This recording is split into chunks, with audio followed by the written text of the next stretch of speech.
Halo, selamat siang, salam sejahtera untuk kita semua. Assalamualaikum warahmatullahi wabarakatuh. Kiranya Tuhan selalu menyertai dan memberikan kita kesehatan dan juga kesuksesan. Sebenarnya saya mau tertawa berapa hari ini saya dibuat menjadi bahan katanya yang akan dilapor oleh Zumba dan kawan-kawan. Ya, saya sih sebenarnya nggak masalah dan saya hanya bisa menertawakan, berarti mereka harus belajar lagi lebih dalam apa itu disebut dengan rumus pemidanaan.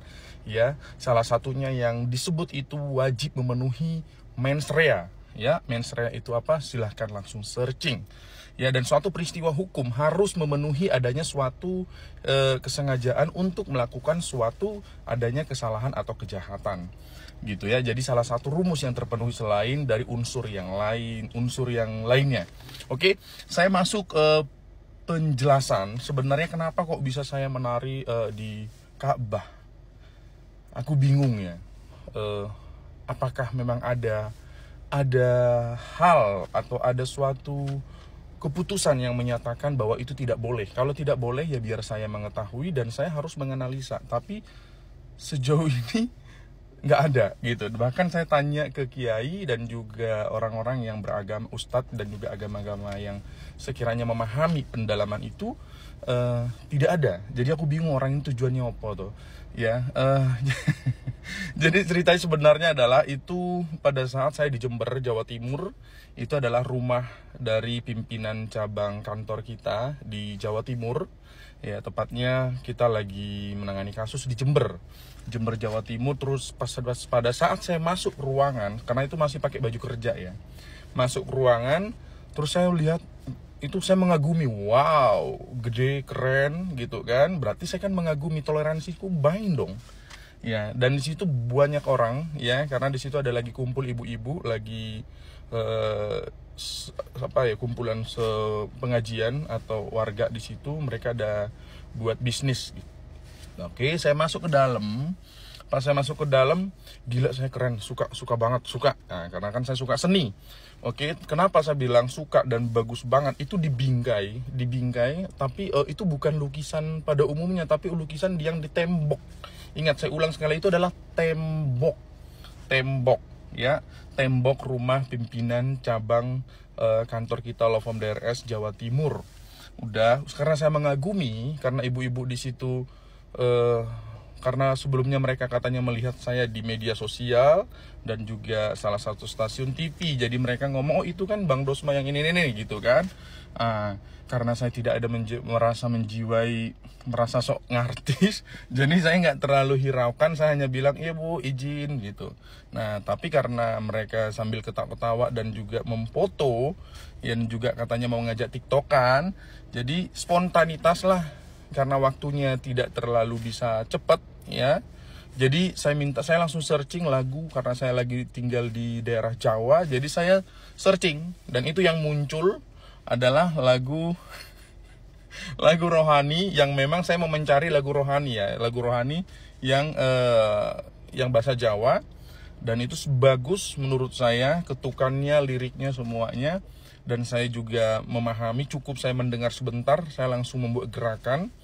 Dan itu yang memvideokan itu adalah beneran ustadz juga gitu kan. Dan saya juga izin, ini nggak apa-apa ya, kan kamu suka, kamu bagus, itu kamu suka gitu. Nggak mungkin tak angkat lukisannya ya. Kalau saya menyukai tidak, yang ada saya bilang, sampaikan ini tuh siapa yang melukis, siapa yang ini, siapa yang itu, kok bagus banget ya.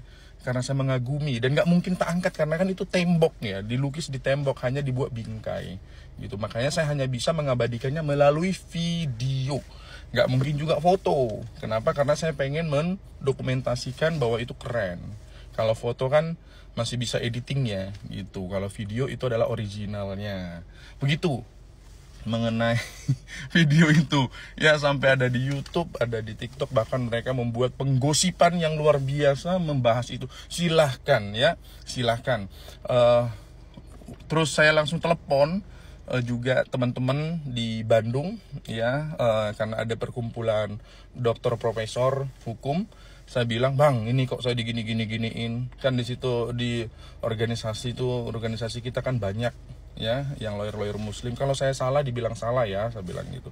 Salah dari mana sih? Ya udah biarin aja di situ ya. Nanti kalau ada apa-apa kita yang hadir, kamu nggak usah hadir. Ya udah, oke, kupikir gitu kan. Nah terus saya juga mau menekankan juga, itu selesai yang tadi ya, case close. Nah saya membahas lagi perihal mengenai kenapa sih saya harus melapor ya, kenapa saya harus melapor Zumba dan kawan-kawan ya. Kalau tersinggung disebut Zumba, bodo amat, karena saya tahu bukan itu nama aslinya ya. Salah satu gurumu di Jawa Timur sudah menelepon saya ya, mantan gurumu ya, mantan gurumu, dan namamu saya tahu siapa, bukan itu, tapi kamu keren-kerenin kan. Oke.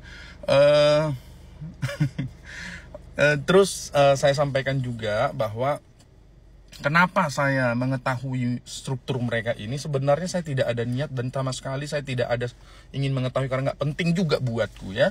Karena kalian seneng kan dibahas sekarang kan, seneng banget, katanya adalah bagian dari market. Emang iya, saya marketing S10 ya, makanya kalian searching saya adalah salah satu marketing terbaik ya. Tapi salahnya kalian searching pada saat itu tahun 2000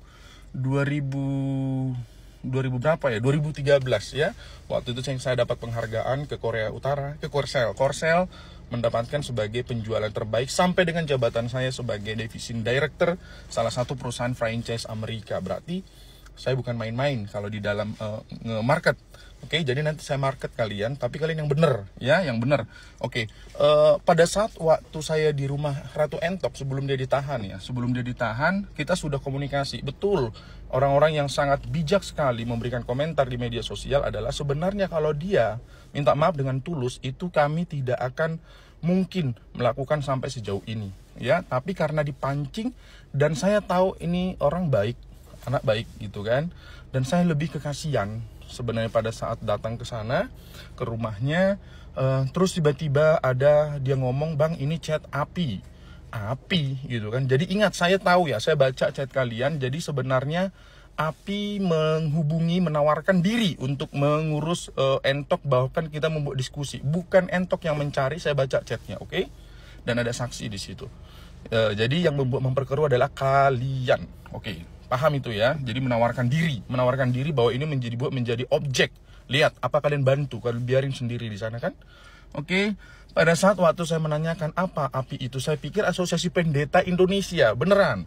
Kenapa? Loh, kok kamu bisa dihubungi? Ya, saya bilang, "Kak, kenapa kamu bisa dihubungi sama Api?" Karena kalau Asosiasi Pendeta Indonesia, saya pernah membuat acara Natal. Kebetulan waktu itu saya ketua Natalnya, antara Pradi ya, DPC Pradi dan juga Api, kerjasama sama organisasi yang kita punya ya, organisasi pengacara Oikumene Indonesia. Loh, kok bisa dihubungi? Enggak loh bang, asosiasi ini, aduh, gitu kan, kayaknya nggak penting banget, saya bilang gitu kan. Oke, saya janji bang, saya nggak akan pakai jasa mereka ya, saya nggak akan bersama dengan mereka, karena saya tahu orang abang adalah orang yang sangat paham dan sangat bijak untuk itu. Tapi tolong cabut perkara itu kan, begitu kan ya, namanya untuk cabut kan butuh waktu ya, karena apalagi saya kan pekerjaannya bukan ngurusin itu tok gitu kan. Nah ya udah, setelah besoknya mereka makin menggila live. Kalian tahu kenapa itu dipercepat? Itu gara-gara kalian, makanya Entok ditahan ya. Saya langsung ke ruang cyber dan langsung dapat penjelasan ya, bahwa pada saat live itu kalian dari pagi, siang, sore, malam itu ditonton langsung sama tim cyber Polda Sumatera Utara, yang mereka juga geram. Kenapa? Karena itu berlanjut dan makin menjadi-jadi. Oke, jadi ingat, sekali lagi saya tekankan, Ratu Entok ditahan bukan karena ditangkap cepat, bukan karena kita sebagai pelapor yang tiba-tiba ayo cepat. Kami bilang selalu sesuai dengan prosedural. Ternyata ada suatu perintah yang mengatakan bahwa jika adanya suatu perbuatan terus-menerus dilakukan, bahkan itu berbahaya dan juga mengecoh dan juga membuat perkeruh di masyarakat, maka itu dipercepat, ditangkap. Jadi Ratu Entok ditangkap, ditahan karena apa? Silahkan tafsirkan sendiri. Semoga bermanfaat. Terima kasih. God bless you all.